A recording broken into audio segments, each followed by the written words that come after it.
What's up, y'all? Update here at this 7-Eleven on 15 Mile Road. I think the air conditioning guys did this pitch pan, but there's no reinforcement behind it.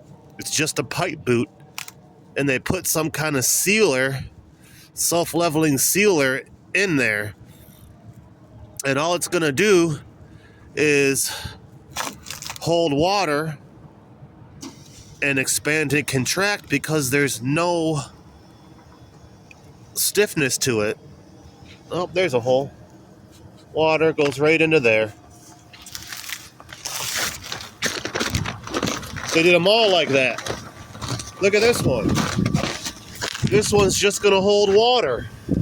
It's just gonna pond right up in here and hold water and slowly drip inside the building. That's not gonna work. Oh, look, another one. Same thing. Oh, look, a huge hole.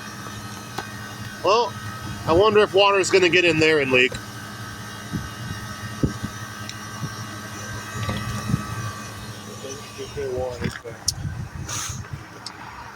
All right, well, we're going to do these repairs. You guys have a good day. See ya.